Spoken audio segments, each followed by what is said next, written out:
we've got fantastic news. 2025 Ford Ranger is going plug-in, and we've got the photos and we've got all the info, and we also have some very good educated speculation, which usually when I say that, pretty much have almost always been right. I've been off a couple times, but I called the Maverick hybrid problem way out in advance, saying, yeah, that's going to be a long haul. There's battery issues. GM had battery issues, same supplier. The Escape had battery issues. Let's hope all these battery issues are behind us. We've got a little episode, a mini episode on actually that maybe not, because the Michigan battery plant is right now on hold, but we'll cover that news after this. But we got the Ford Ranger, and you can see from the photos here, it's decided, this is official. That's where you're going to be charging, right behind your gas tank. So that's kind of like the old trucks from a bygone era where you'd have two tanks and you'd actually fill the two different tanks from two different spots. So that's kind of neat. It's a nice little throwback on a modern truck. Let's see what else we have for photos. Likely this isn't going to be on your least equipped model, because this is actually going to be offering you Ford is saying, the most powerful Ranger powertrain ever. And obviously the most powerful powertrain in the lineup now. And when they say that, that means more power than the Ford Ranger Raptor, which is what I ordered, and hopefully I'll get it early enough that I can still take it. Might end up passing a customer in front of me, which if that does happen, we're only going to get one for the year. If that does happen, that we pass a buyer who ordered a couple months after me, if we do pass that person ahead of me, well then this will be very much old news. The Ranger Raptor will be very much old news by then who knows, depending on price, because I do expect this to come in costing less than the Ranger Raptor, but having more power. And the more power is guaranteed. It's been said by Ford. So let's go check out that article right here. Now, if you want to read the article, you've got it over at Ford Authority. Ford Authority is a fantastic source of information. And of course, so is Tim Bartz at Long MacArthur Ford. Just this evening, as a pre-show to this show, he put out, I'd like to put it that way, he's got what we should all watch, his coverage of the 2024 Ford Ranger at the auto show that just went by. So he spent his hard-earned money, got over to the auto show and gave us some, real coverage. So that's fantastic. You want to check that out after the show this evening. So the 2025 Ford Ranger plug-in hybrid currently has only been, guaranteed for the European and the Australian market. But folks, non-officially bet a 20 bill on this. We're going to get it. It's just a question of when. And I've always said, my educated speculation, and even more so, I was almost guaranteeing it. I was saying, really, I'm pushing this, folks. We're going to have a plug-in Ranger first, and then a plug-in Bronco. Marie's going to actually be presenting on that in episode 2. And can you tell us why Europe and Australia first? Well, that's very much a great question. It's a high level insider question. Really, only the high ups at Ford can answer that. But I can tell you right now, it wouldn't be good timing, because the Ranger Bronco factory is on strike. That factory in Michigan, Bronco Ranger, it's not moving. The other Ranger factory, if I recall correctly, is in South Africa, if I'm not mistaken, and they're making vehicles for Australia and Europe. So that factory must already be, closer to being set up. And I also think because it makes sense to bring the plug-in to the Ranger first. There's so much more excitement for the Bronco, and the Bronco has, at least in North America here, it would seem like almost an endless supply of potential customers. Basically, the excitement is really high, and you don't have to bring in a new powertrain to get interest back into a model that already has too much interest. As we've seen in the last, the last couple of years, there's too much interest in the Bronco. The demand outweighs the supply, creating long waits, some people up to 2 years, even a little more than 2 years for some people. I can tell you things are a lot better. You know, I've got photos. The photos I was showing at the beginning of the live, those are photos of available Broncos.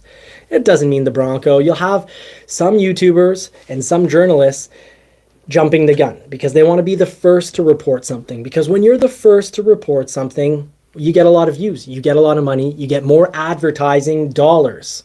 And that's unfortunate. I always wait often. You know, the Ranger news officially came out 6 days ago. Well, I often wait, I reflect, I try to gather my thoughts on things. And I don't want to be the first. I just want to be the most correct. So a lot of YouTubers are doing videos where they take inventories and say, no one's buying any Fords, no one's buying Stellantis products, and no one is buying Jeep products. But everyone's buying Toyota and Honda because Toyota and Honda lots are empty. Toyota and Honda lots are empty. And now actually Toyota lots here are starting to fill up. It's because production, it took them longer to get empty lots. So they went to empty lots almost a year after Ford, Dodge, and GM had empty lots. So they're kind of like a year, you could say they're a year behind in losing all their inventory, which means it's going to take them about an extra roughly year to end up filling back up. It's just, I don't know how to explain It's the it. circle of life of the cars, maybe.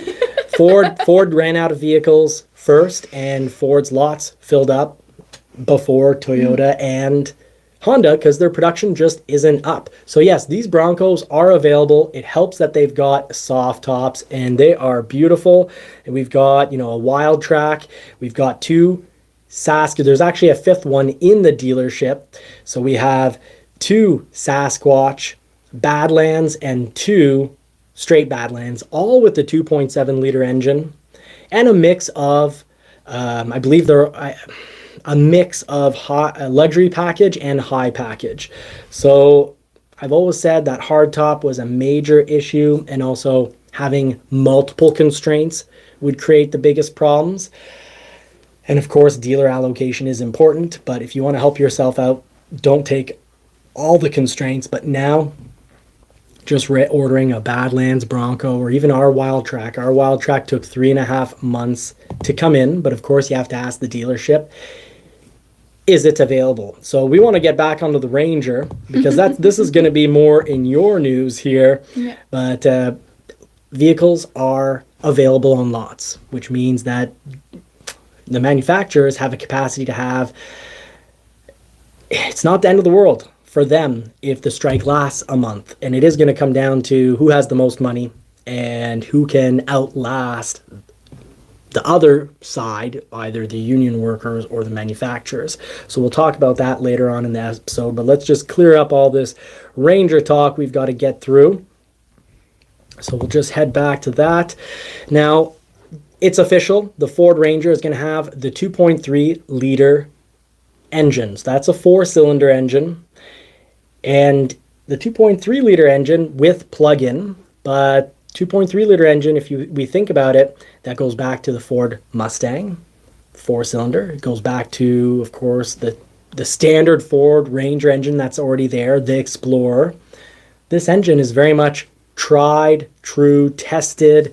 It's passed its tests. It's a good engine and we're in good hands. I'm not worried one bit about it being electrified, having an additional electric motor kind of sandwiched in between the motor and transmission, because it's already proven itself to be very reliable. And Ford's battery technology has also been very reliable. Just this Friday evening, I was talking with pretty much the main mechanic at my dealership who deals with batteries, and he said there's one other mechanic, and he was saying the only time they've had to open up a Mach-E battery or a Lightning battery, for example, he said they haven't had to open any up, except for when Ford did a recall on the internal connectors inside, or the internal terminals inside the battery, because Ford had seen that long term those terminals were going to have their coating potentially wear incorrectly, and it would cause problems with, charging, holding a charge, range. And they didn't want that safety issue being a potential danger, being a potential problem for customers. Ford would rather spend a lot of money up front, get grilled and burnt by journalists who are like, oh, Ford again, it's not good, don't buy Ford because look, they have another recall, they have the most recalls. I'm of the complete opposite opinion. I'd say, wow, Ford is being responsible and doing recalls.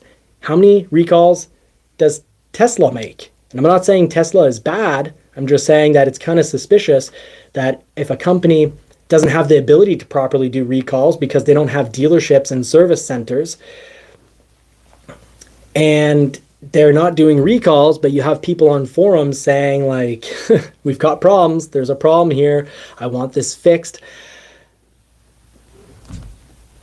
You know, a recall is, instead of waiting for something to break, and if it happens during the warranty, let's say the 3 years, 60,000 kilometers, or in miles, 3 years, what would it be, 40,000 miles, or 50,000, 45,000 miles. If it doesn't happen during the warranty period, well, then the manufacturer doesn't pay because they say it's not our fault. It didn't break during warranty. Well, the difference is a recall says whether we want to fix this before it breaks. And if you don't do the recall, but it breaks later and you're no longer on warranty, it's okay. There's still going to be a recall saying, no, we're covering that for you. So batteries have been very good at Ford. We haven't had any issues other than when Ford did a recall, and it was a very responsible recall on their part. Costs a lot of money, but always so much better than putting the onus and the blame, you could say, on the customer and saying, oh, well, you know, you must have accelerated too hard with your batteries. You must have left them too low of a charge, or you must have always been topping them off, which you're not supposed to do. The vehicle slept outside too often. Your climate's too cold. You know, there's a lot of ways that you could put a malfunctioning battery on the fault of the client, or say, just claim it with your insurance because it caught fire. No, Ford was like, we don't want to avoid any trouble. We're going to pay. We're doing the recall. We're going to give you a better experience. So I don't know why journalists, well, I know exactly why journalists will pick on that kind of stuff, because they need a headline that's going to make them money. This channel doesn't make very much money, but we say the real deal here. And if you want the real deal, you just got to hit the thumbs up so the word gets out. Subscribe. And if you haven't already done it, hit the bell notification. So this Ranger is going to have a 2.3 liter. I'm telling you, it's a fantastic setup. It's going to have towing at 7,716 pounds of max towing. So what's fantastic is you're going to be able to still tow just as much. You're going to have a whole lot more torque. No official numbers yet that Ford has given, but they said it's going to be the most powerful one. So we're in business here. And you've got 28 miles of electric only driving range. So I can tell you, you look at the weight of an Escape with a 14.4 kilowatt battery, and it can do 61 kilometers. So that's about 45 miles. Here you've got 28 miles, but on a heavier vehicle that's less aerodynamic. I'd say this is either going to be the Escape's 14.4 kilowatt battery, or it could also be the new hybrid setup that is in the Lincoln Aviator. Ford is obviously going to copy this from an existing setup, and the reason for that is cost savings. When you're purchasing these parts from your supplier, the more volume you give them, the better cost price you get. Either way, we can probably expect this to add about 100 pound-feet of torque and anywhere from 50 to 80 horsepower.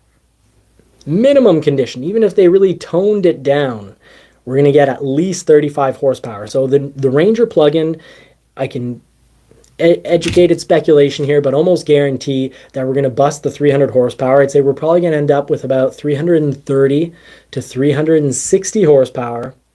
And for pound-feet of torque, we can probably expect around 415 pound-feet of torque or more, because Ford, the big head at Ford, said that it's going to be the most powerful engine. So we can expect, and you know, battery and an electric motor, what is it, a 100 kilowatt motor that's likely going to be put to this, we can expect 110 pound-feet of torque. And it needs to be in order to compete with other products, you know, Jeep products, because who knows, Jeep's 4xe from the Wrangler, they could throw that into a lot of different vehicles.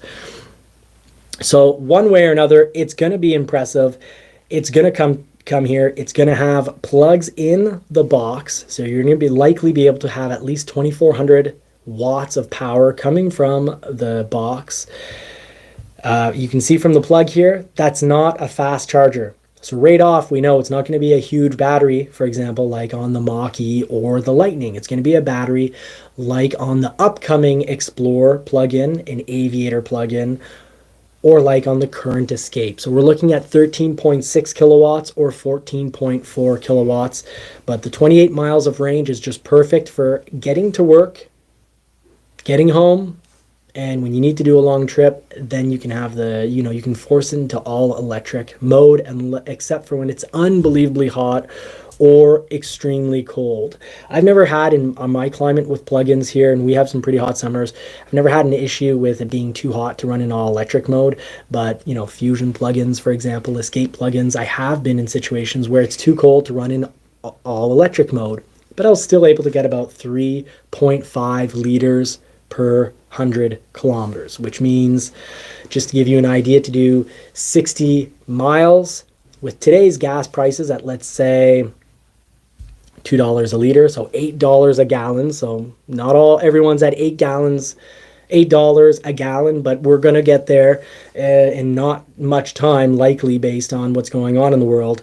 But what's 3.5 times 2? $7. So you'd be looking at about $7 to do 60 miles. So really good news to help fight and combat the expensive cost of living, which is one of the main points that the UAW is fighting for. So that covers our Ranger news. Now, did you want to add a little to this Ranger news? No, I guess you did all well. Good. Let's cover just the quote from Ford. I think it's important to always have quotes to back what we're saying. So here's a quote directly from Hans Schepp. Hans Schepp, who is the general manager for Ford Pro Europe, said the Ranger plug-in hybrid will help customers step forward into an electrified future with more confidence and capability than ever before, while keeping Ranger at the forefront of innovation and leadership in the mid-size pickup truck segment. He also went on to say, our customers want electrified vehicles that deliver strong performance and affordable cost of ownership without compromising what they love about their truck. The Ranger plug-in hybrid is a best of both worlds solution for work, play, and family, offering customers zero tailpipe emission EV driving for short trips, or hybrid performance that delivers incredible off-road payload and towing capabilities. And the ProPower onboard, for the first time, Ranger owners can power their work sites and campsites easily. He's also the individual that said it'll be the most powerful powertrain available now. Fantastic news, folks. Very excited about that. And even more excited about what that means for the rest of the Ford lineup. Because since 2013, back in 2013, I was reading insider information from Ford on their additional bulletins that they put out. Almost nobody reads them. But they're talking about 26 electrified models. That means it could be hybrid, it could be plug-in. Well, hybrid, plug-in, and EV, full EVs together. They're talking about 26 models. For, I believe back then they were talking about 2020, then there was more for 2025. So we'll have a nice big push for 2025 that's been in the works and the plan since 2013. Then they also talked about another huge amount of electrified vehicles coming in for 2030. So there's going to be progression now until 25, but there'll be a heck of a lot more progression in the numbers of electrified vehicles from 2025 to 2030. That's insider news that's been reaffirmed since 2013, but goes back all the way to 2013. So folks, this is going to happen. They're going to bring this to the market. It's just we're a year behind when it comes to the Ranger. So I'd expect this probably for spring or summer 2026.